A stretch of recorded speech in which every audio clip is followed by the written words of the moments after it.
Hello students, it's Anuradha ma'am here. Welcome to my YouTube channel Made Concept Easy. आज के video lecture में problems of women education in India detail में explain करने जा रही हूँ।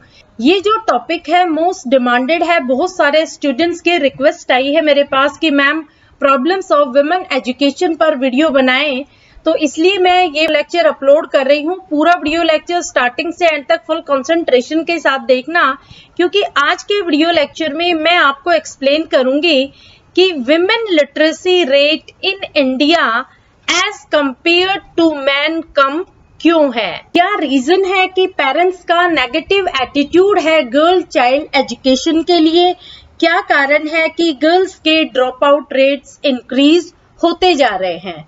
तो विमेन एजुकेशन से रिलेटेड सारे इश्यूज मैं आज आपको डिटेल में एक्सप्लेन करूंगी। पूरा वीडियो लेक्चर आप फुल कंसंट्रेशन के साथ देखना ताकि सारे की पॉइंट्स आपको क्लियर हो जाए। First point is harmful gender stereotype attitude. Stereotype attitude का मतलब क्या होता है? रूढ़िवादी सोच। रूढ़िवादी सोच एक ऐसी धारणा लोगों ने गर्ल्स के लिए बना रखी है जो बहुत गलत है।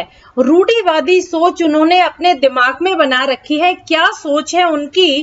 That girls are domestic home makers care givers as they have to become wives and mothers, while men should be breadwinners means boys are given priority when it comes to education।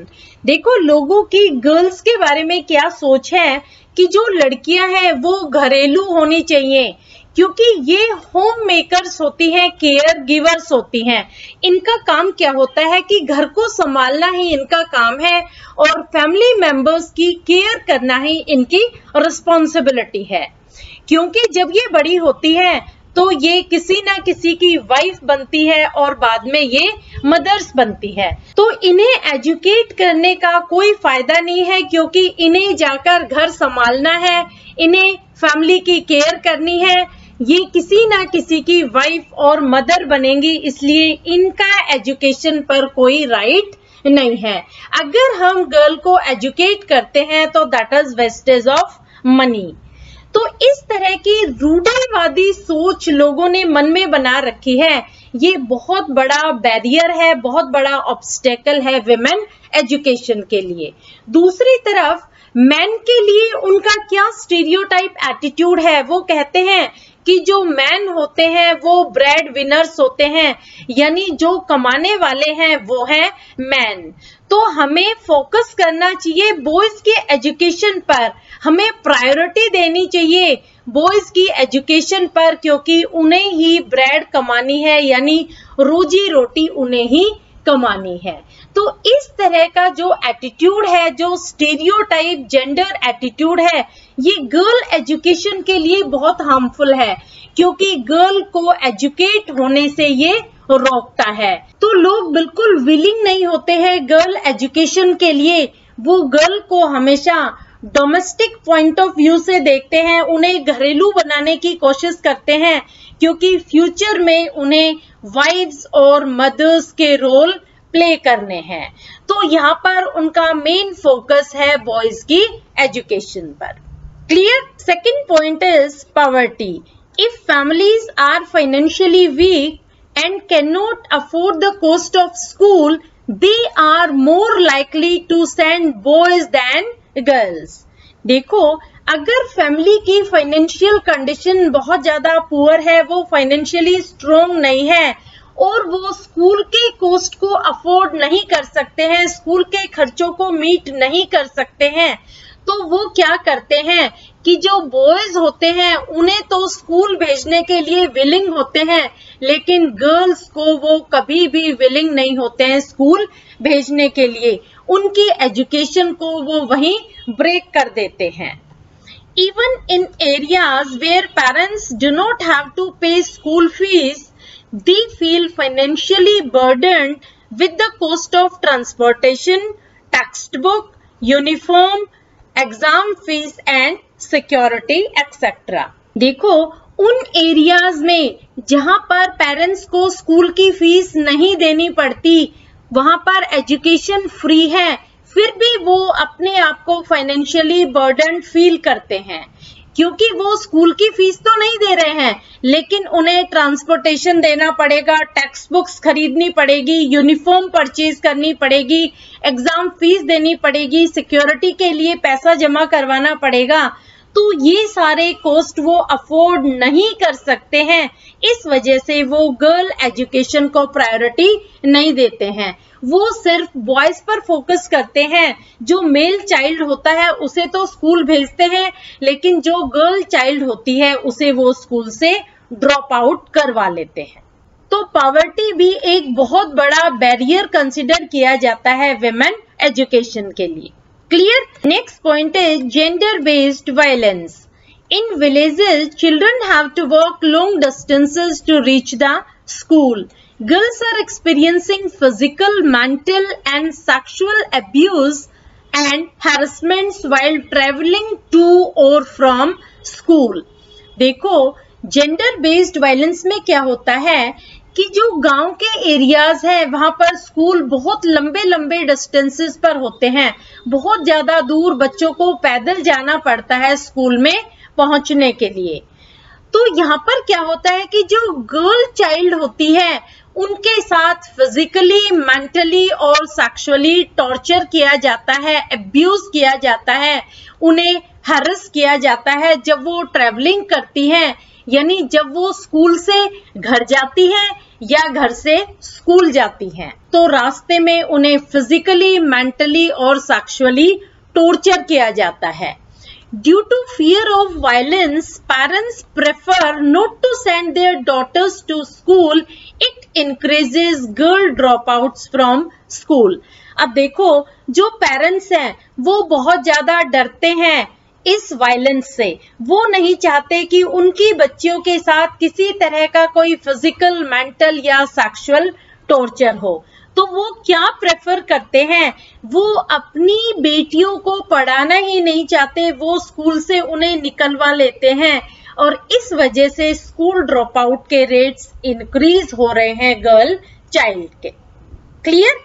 समझ में आया gender based violence क्या होता है? Gender based violence में यही होता है कि लड़कियों को लंबे डिस्टेंसेस वॉक करने होते हैं, कवर करने होते हैं स्कूल पहुंचने के लिए।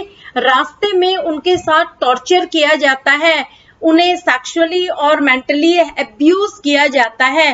पेरेंट्स इस चीज से डरते हैं, इस वायलेंस के डर की वजह से वो विलिंग ही नहीं होते हैं कि वो अपनी डॉटर को आगे स्कूल में कंटिन्यू करवाएं। इस वजह से वो अपनी डॉटर्स को स्कूल से ड्रॉप आउट करवा लेते हैं और उनकी एजुकेशन डिसकंटिन्यू हो जाती है। क्लियर? नेक्स्ट पॉइंट है child marriage and early unintended pregnancy. देखो, चाइल्ड मैरिज को हम फोर्स्ड मैरिज के नाम से भी जानते हैं, क्योंकि यहाँ पर बच्चों की कंसेंट नहीं ली जाती, उनकी विलिंगनेस के बारे में नहीं जाना जाता, उन्हें फोर्स किया जाता है चाइल्ड मैरिज के लिए under the age of 18। Parents believe that they are protecting their children from harm or stigma. देखो, जो पेरेंट्स होते हैं वो क्या सोचते हैं कि अगर वो अपने बच्चों की शादी छोटी उम्र में कर देंगे, अंडर द एज ऑफ 18 कर देंगे, तो वो अपने बच्चों को प्रोटेक्ट कर रहे हैं हार्म से और स्टिग्मा से। हार्म कौन सा? किसी तरह का कोई फिजिकल और मेंटल टॉर्चर उनके बच्चों के साथ ना किया जाए, उनकी डॉटर्स के साथ ना हो। किसी तरह का कोई स्टिग्मा होता है कलंक, किसी तरह का कलंक उनके नाम पर ना लगे, यानी उनकी इमेज सोसाइटी में बनी रहे, किसी तरह से उनकी कोई इमेज खराब ना हो। इस वजह से वो बच्चों की छोटी एज में ही शादी कर देते हैं by force. But child, especially girls, miss out on education and are more likely to experience early pregnancy and its complications, malnourishment and domestic violence. लेकिन देखो इसका रिजल्ट क्या होता है? Specially girl child miss out on education. यहाँ पर जो लड़की होती है उसकी एजुकेशन पर एक्सेस खत्म हो जाती है, यानी वो स्कूल से ड्रॉप आउट ले लेती है, उसे स्कूल छोड़ना पड़ता है after marriage, and they are likely to experience early pregnancy. जब उनकी चाइल्ड मैरिज हो जाती है तो उनकी अर्ली प्रेगनेंसी भी हो जाती है, इस वजह से उसे प्रेगनेंसी की कॉम्प्लिकेशंस को बेयर करना होता है, उसे माल नरिशमेंट और डोमेस्टिक वायलेंस को भी फेस करना होता है। माल नरिशमेंट का मतलब होता है लैक ऑफ न्यूट्रिएंट्स, उसे प्रॉपर न्यूट्रिएंट्स नहीं मिलते हैं, और यहाँ तक कि डोमेस्टिक वायलेंस यानी घर में सारा काम उस बच्ची से करवाया जाता है, तो इस तरह का डोमेस्टिक वायलेंस भी उसे बेयर करना होता है। तो चाइल्ड मैरिज भी बहुत बड़ा ऑब्स्टिकल कंसिडर किया जाता है, बैरियर कंसिडर किया जाता है प्रॉब्लम ऑफ गर्ल्स एजुकेशन में। क्लियर? Next point is मेंस्ट्रुएशंस।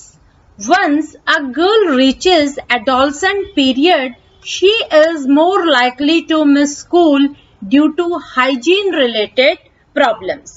देखो, जो menstruation है ये बहुत बड़ा बैरियर कंसिडर किया जाता है प्रॉब्लम्स ऑफ वुमेन एजुकेशन में।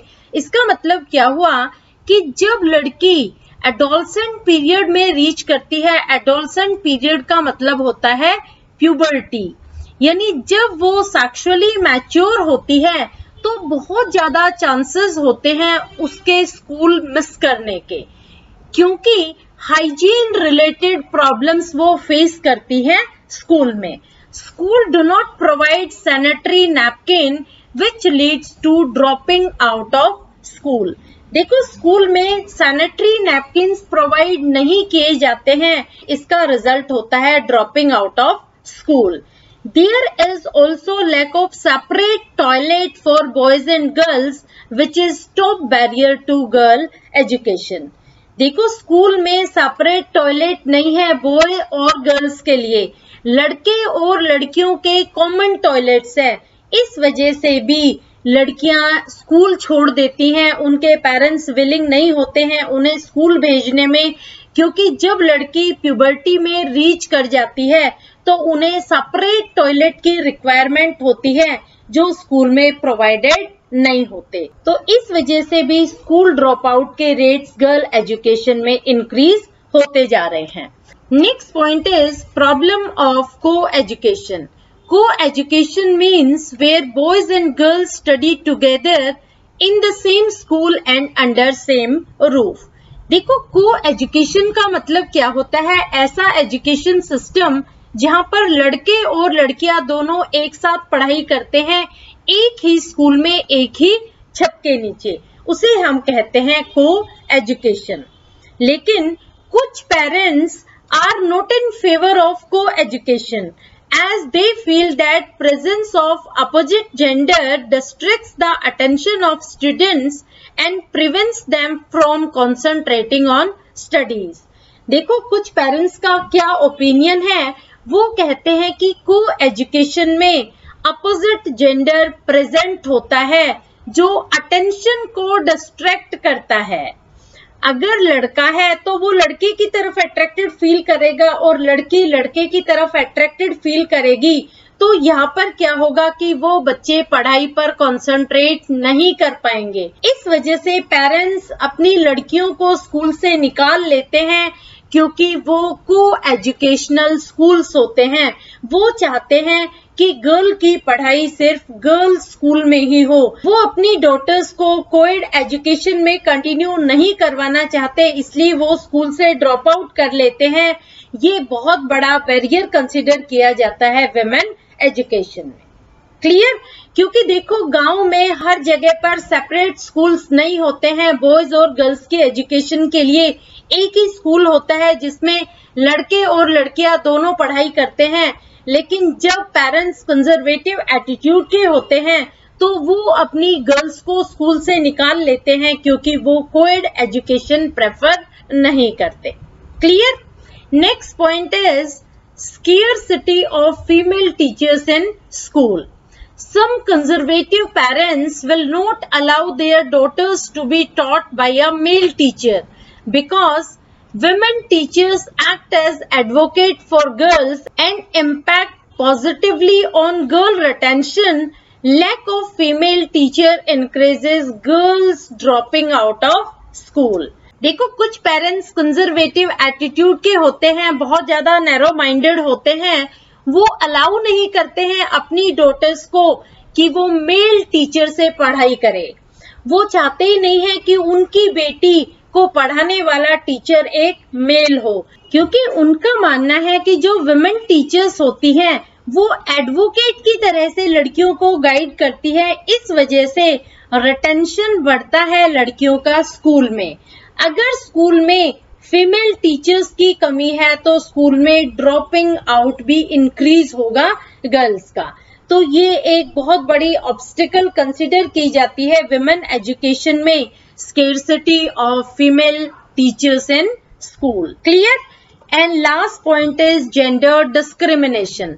देखो, आपको पता है हमारी सोसाइटी में जेंडर डिस्क्रिमिनेशन होता है, लड़के और लड़कियों में भेदभाव किया जाता है। जैसे girls are engaged more in domestic और household works like cleaning, cooking, fetching waters and drop out of school at an early ages. जो लड़कियां होती है छोटी उम्र में उनको स्कूल से निकाल दिया जाता है, घर के काम में उन्हें एंगेज कर दिया जाता है। जैसे वो घर के बर्तन साफ कर रही है, कपड़े धो रही है, खाना बना रही है, पानी भर के ला रही है, इस तरह की हाउस होल्ड एक्टिविटीज में उन्हें इन्वॉल्व कर दिया जाता है। They do not receive adequate nutrition, यहाँ तक कि उनको प्रॉपर डाइट भी नहीं दी जाती है, उनको प्रॉपर न्यूट्रिशियस फूड भी नहीं मिलता है। Less access to health care, अगर वो बीमार हो जाती है तो उन्हें इंस्टेंटली डॉक्टर के पास भी नहीं ले जाया जाता है। यही पेरेंट्स सोचते रहते हैं कि लड़की है ठीक हो जाएगी, इसको तो इस तरह की हैबिट डाल लेनी चाहिए क्योंकि आगे इसे दूसरे घर में जाना है, तो इसको तो अपनी इम्यूनिटी डेवलप कर लेनी चाहिए, इसे तो अपनी बीमारी भी खुद ही ठीक कर लेनी चाहिए। तो इस तरह से उसकी हेल्थ केयर पर भी बहुत ही कम एक्सेस है और एजुकेशन पर तो उसकी एक्सेस बिल्कुल भी नहीं है। यहाँ पर सिर्फ मेल चाइल्ड पर ही प्रायोरिटी दी जाती है when it comes to education. जब एजुकेशन की बात आती है तो सिर्फ लड़कों की पढ़ाई पर ही फोकस किया जाता है, उन्हें ही प्रायोरिटी दी जाती है क्योंकि वो ब्रेड विनर कंसिडर किए जाते हैं सोसाइटी में। क्लियर? तो ये 8 मेजर पॉइंट्स हैं जिस वजह से women literacy rate in India is less than man literacy rate. Hopefully 8 points आपको अच्छे से क्लियर हो गए होंगे। Please like my video lecture, share it with your friends, subscribe my channel और नोट्स के लिए आप ज्वाइन कर लेना मेरे टेलीग्राम ग्रुप को। ये लिंक है मेरे टेलीग्राम ग्रुप का। देखो, जो भी ये 8 पॉइंट्स है इनके सारे नोट्स आपको इस टेलीग्राम ग्रुप पर मैं अवेलेबल करा दूंगी।